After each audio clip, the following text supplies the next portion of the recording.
With this video, we will be doing how Kendrick Lamar beat Drake at his own game. And if you want to help this channel and the content that we making, please help support our merchandise. The link is in the description. If you didn't hit the like button, make sure you hit the like button. Try and get the channel to grow. And the only way we're going to do this is if you like, share, and comment on the content. So without further ado, let's get into the video. Let's go.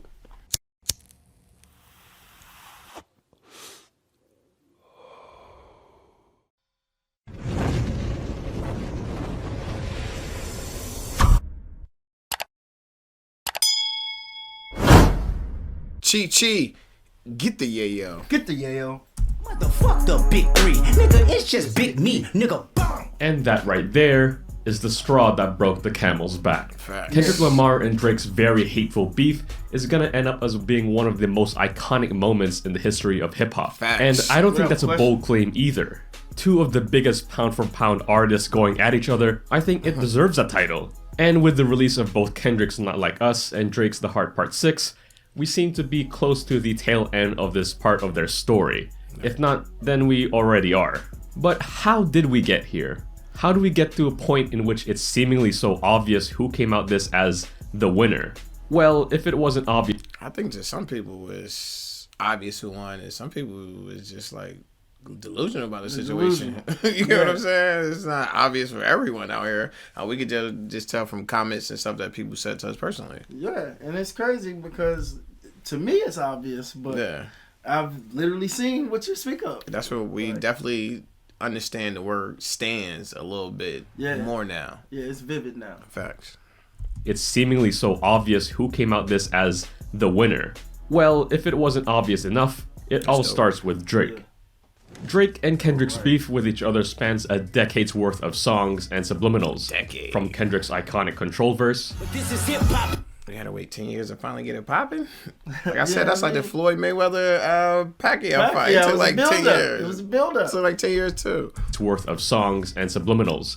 From Kendrick's iconic Control verse. But this is hip hop, and them niggas should know what time it is. And that goes for Jamaica, Big Crit Wale, Pusha T, Meek Mills, A$AP Rocky, Drake. Drake's comments on the 2014 Grammy debacle, Kendrick smothering Drake's 2017 album More Life, and much more. There's plenty of content covering that, so let's bring it to October 2023, when Drake released his 8th studio album, For All the Dogs. For All the Not Dogs. the most notable album, but it did include a track that featured J. Cole on it, titled First Person Shooter, one of the very few... We reacted to First Person Shooter when it came out. Yeah. That was a banger when it came out. Definitely them two, they killed that song. ...positively received songs on the LP. But in it, Cole says, Love when they argue the hardest MC. Is it K Dot, is it Aubrey or me? We the big three like we started a league, but right now I feel like Muhammad Ali. which blatantly and obviously refers to Kendrick Lamar, Drake, and Cole himself being dubbed the Big Three in hip-hop, at least in the 2010s when this was widely used. Now, this would really be a nothing burger. Drake has had a very conflicted opinion when it comes to Kendrick. That's crazy. I never even put that together in so long. Every time I hear Big Three, I just been putting it towards them. I was never thinking about the Big Three, the NBA, like Ray Allen, Paul Pierce, Kevin Garnett. Then you had LeBron, D-Wade, Chris Bosh. I didn't even... Yeah, that's why originally when I first heard it, I was like, oh, so he's giving him a shout out. I didn't realize that things was going to spin the way it did. Yeah, no one did. No one did. Some days he respects him, other days he doesn't. And while he doesn't really know where to stand, Kendrick himself definitely knows. Through the years and past decade, it's become glaringly obvious as to what Kendrick thinks of him. And I tell you what, he's been incredibly consistent in that regard. He has no love lost for that man. And this bottled up hatred comes to blows with Future and Metro Boomin's 2024 collaborative album, We Don't Trust You. It's like during this little beef that went on, you could definitely see they're two completely different guys. Yeah. Completely. Like, you could see why they would not like each other because they're not the same type of people. They're the polar opposites. Yeah, they move you get totally what I'm different. saying? Totally different. So I could understand why it would turn out to be that way. Yeah, it's conflict of interest. Facts. While positively received, no track on the album is as talked about as Like That, which features Kendrick Lamar. What the fuck the big three? Nigga, it's just big me. Nigga. Bang! Directly referencing J. Cole's verse on First Person Shooter. If that isn't a warning shot, then I don't know what is. In turn, this prompts J. Cole to drop 7-Minute Drill 2 weeks later. The track would receive mixed to poor reception as people didn't feel like he really went in on Kendrick, sometimes coming off as he has too much respect for him to really dig deeper. This leads him to remove the track from streaming services and publicly apologize 2 days later, saying, "This really messed Cole's whole situation up, because I feel like J. Cole was doing a rollout for that the Fall Off album. Yeah. He just dropped that mixtape with all them songs on it. All it was fire. We reacted to the whole album. Yeah, the whole album was fire. Whole album was fire. And then to get involved with this now, the Fall Off album, definitely not to get pushed back. Yeah, he got to rearrange his timing for that one. You got to rearrange the whole schedule after that. How many people think Kendrick Lamar is one of the greatest motherfuckers to ever touch a fucking microphone? Right. Dreamville, y'all love Kendrick Lamar, correct? As do I. So I just want to come up here and be like, publicly be like, bruh, that was the lamest, like, goofiest shit. And I say all that to say, it made me feel like 10 years ago when I was moving incorrectly. And I pray that God align me back up on my purpose and on my path. You know what I mean? I pray that my nigga really didn't feel no way. And if he did, my nigga, I got my chin out. Take your best shot. I'm gonna take that shit on the chin, boy. Do what you do. But it being a lukewarm... Now that I'm thinking about it, I don't think Kendrick ever responded really at J. Cole during that whole situation. I don't really remember Kendrick bringing his name up when he told him, I'm gonna put my chin out and let you take a shot. I don't think he really took that shot. No, like literally, like a couple days after this, J. Cole was on stage performing. Yeah, I forgot all about that. But the crazy thing is, what I did find out, Drake was at this concert, and I think J. Cole told him that he was gonna apologize because they said Drake left 30 minutes before the apology, so I'm pretty sure he had word of the apology, didn't want to be around for it. But Drake was at this concert. Yeah, he missed what he wanted to. Yeah. This track isn't the only reason he pulled it down. This leads to April 13th, when a leaked song by Drake would hit social media. And for the very first time, at least as publicly as it can get, Drake fires shots at Kendrick Lamar. Backstage in my city, it was friend zone. You won't never take no chain off of us. How the fuck you big stepping with a size 7 man zone? The song would be later released across all digital streaming platforms on April 19th, with the final title being Pushups, firing shots not only at Kendrick, but Future and Metro Boomin as well. The same day, he'd also upload on his Instagram Tailor-Made Freestyle, an outright disrespectful diss track that included both Tupac and Snoop Dogg as features through the help of AI. But with that, we've got what many people wanted for so many years: Kendrick versus Drake, two incredibly different artists with very different mindsets occupying the same genre, live and in living color. It's like the other day, someone on YouTube made almost like a mixtape, and they put all the Badu songs from beginning. It started with Like That, and it went all the way to the end, to the Heart 6. We actually got some dope music out of that. If you just sit back and just listen to it as a fan of music and the way everything went, and I think it was like almost an hour worth of music. And I was like, yo, this is some dope music. Just to go back and just re-listen to it all the way through. We got some dope music out of this. It almost turned into a collaborative project. Yes, that's what it felt like when I listened to it. I was like, yo, this is not bad music. And this is where we really get to dissect strategy from both camps. First off, as a short summary of the type of fighter Drake is, he's incredibly in tune with his public perception and persona, only often pushing so far as his opponent is willing to go. Meaning his offense tends to come off as surface level and petty at times, striking what's in the public eye, such as their character, because that's what really matters at the end of the day, as it lines their pockets. As he says on his 2019 song Omerta, I plan to buy your most personal belongings when they up for auction. Man, truth be told, I think about it often, the petty king. He used this pettiness in I'm gonna buy all your stuff when it's up for auction, and that's crazy. Omerta, remember we just did a video on Omerta. That's like Mafia for Silence. That was the name of one of his companies. His companies was cool. I didn't about Silence. Yeah, I didn't know that he actually had a song called Omerta too, which is crazy. Yeah, that's crazy. Yeah, and he said, yo, I can't wait to buy your stuff. Time you go broke, I'm buying them everything. Just to take pictures and stunting your stuff. It's that's crazy. Man, truth be told, I think about it often, the petty king. He used this pettiness in 2015 to not only go at Meek Mill once, but twice, going quite literally back to back, giving Drake a decisive victory over Meek Mill. He attempted to use the same tactic in 2019 on his record, Duppy Freestyle, which was a response to a track from Pusha T's album, And that's the only thing that I think that Drake might resurface after all this, because of the situation with Meek Mill. He ended Meek Mill. Meek Mill came right back with strong music, and he was right back in public favor. it's not a far stretch for Drake to come back with some banging music. You know what I'm saying? Yeah, and the same thing happened. We seen people get resurrected in this game before. Yeah, but this one, it's gonna hang over his head a little bit. Oh yeah, for sure. But if anybody can swing back, it'd be him. I just know how the public is most of the time. If you come with some bangers, yeah, all is gonna be forgotten. If you give it some time, then you come with some heat. And historically, we know Drake will drop some heat. Yeah, that's what I'm saying. If anybody can resurface or reincarnate, it's that guy. Yeah. Pusha T would respond 4 days later with his ever so iconic The Story of Adidon. Crazy. Not only does he dig deeper than Drake would ever want to do, but he also attacks his character and his person as well, completely attacking Aubrey Graham's ego and who he is as a person. And on top of that, the icing on the cake and the bombshell being Drake's, at the time, hidden child, completely washing him, making a stain on his legacy. But hey, you live and you learn.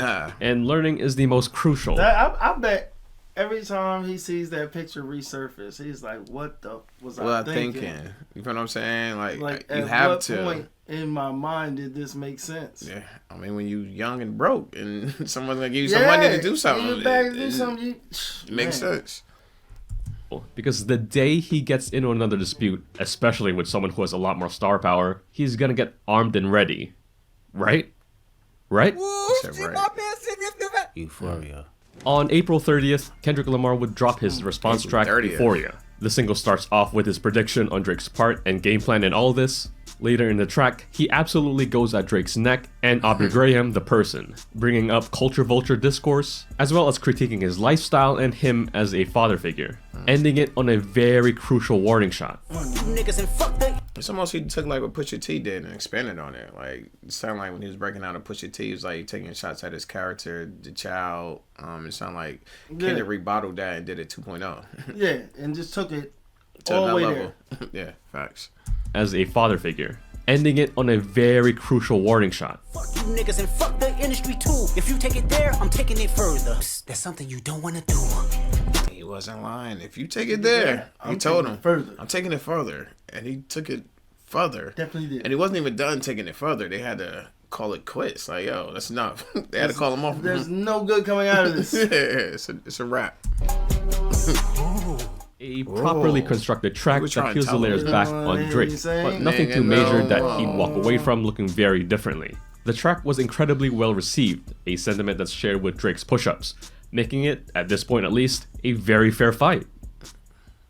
On May 3rd, Kendrick Lamar would go back-to-back with 616 in LA on Instagram, using not only Drake's own tactic to knock him down a peg, but also biting off his anonymous timestamp track that he'd often use. Not only being petty once, twice, but 3 times, stealing his track titles, his own playbook, and posting it on a platform that he's most active on. They figured you out. The first opinions is not convincing. I need a new route. It's time that you look around on who's around you. Before you figure that you're not alone, ask what Mike would do.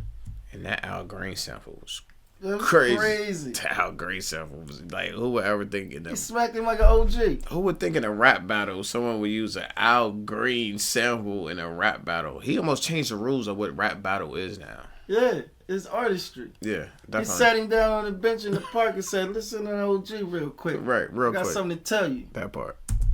Later that night, Drake releases Family Matters, probably his strongest effort in the entire beef.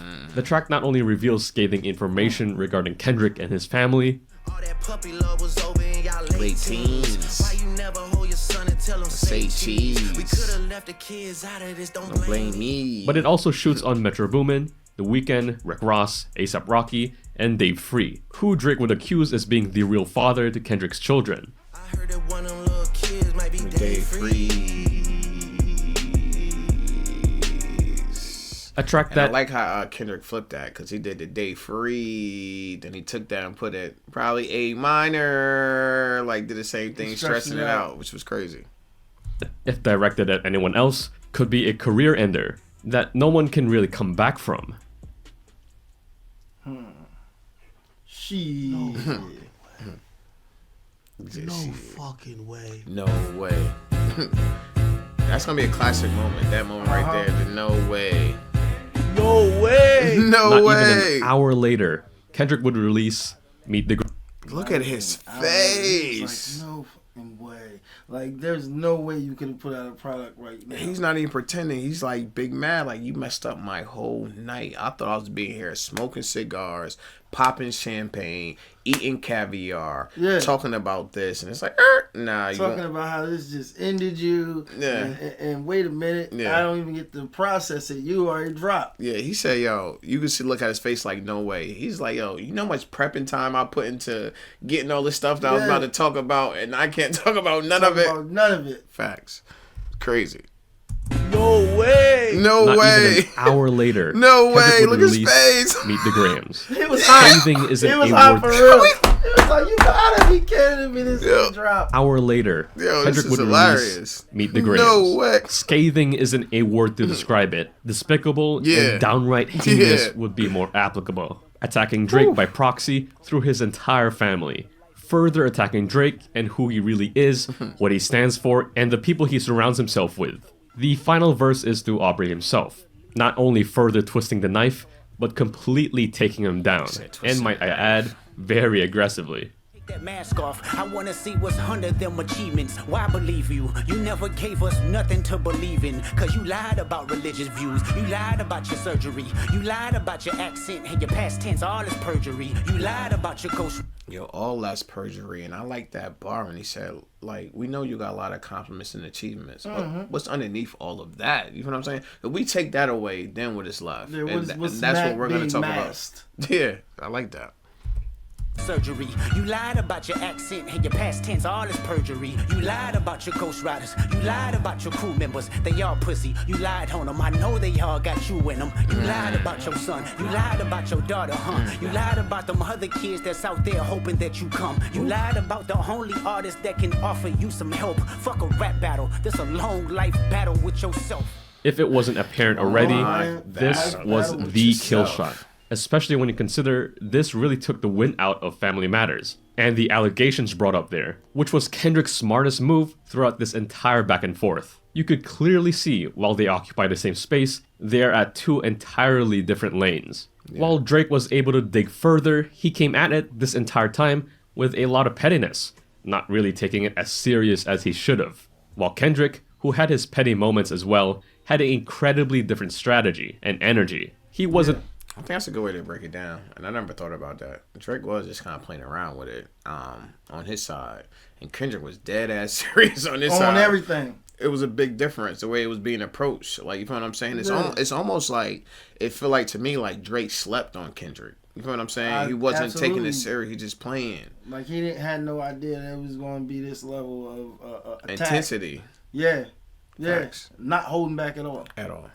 Only taking it seriously. He wanted to take him down. Both their careers were on the line, and while both of them have cemented their legacies, one is walking away from this being viewed very differently than the other. This leads to the release of Not Like Us, a West Coast-inspired single that not only further attacks Drake, but also buries him in the public eye. They tell me Chubb's the only one that get your hand-me-downs and party at the party playing with his nose now. And Baca got a weird case, why is he around? Certified lover boys, certified pedophiles. Wah, wah, wah, wah, wah. That fuck him up. Wah, wah, wah, wah, wah. I'ma do my stuff. Why you trolling like a bitch? Ain't you tired? Trying to strike a chord and it's probably A minor. And again, that's all Drake cares about. His image in the public eye, his perception. And through Drake's own game plan, Kendrick nukes him in every major category. Lyrically, sonically, and commercially, with Not Like Us being the most streamed track out of all the tracks so far. Yeah. Drake would respond to both Meet the Grahams and Not Like Us on May 5th with The Heart Part 6, directly mocking Kendrick's own synonymous title tracks. In it, he does address the allegations and further pushes his own against Kendrick, albeit through very questionable ways. The track would be negative. It was crazy. I mean, that was good strategic on Drake's part, how he took his Hearts series and put the Heart Part 6 on it, and then made it about Day Free hearting. Why is Day Free hearting your girl and your kids' pictures? So he kept the whole heart thing, which I thought was strategic. Yeah, well, it seemed like a good idea, but it didn't go over well. It definitely didn't go over well, but both sides was trying to be as much as strategic as possible, mixed with the pettiness, yeah. Received, and seemingly for now, giving an end to their beef. Even through public defeat, Drake's using the same playbook that blew up in his face against Pusha T. And just like that moment in 2018, it blows up in his face here as well. Dang. And if this really is it, it's fitting that it ends on Drake getting back-to-back by Kendrick.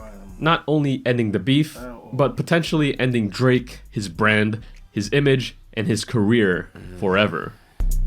Trade TV. Let's get it.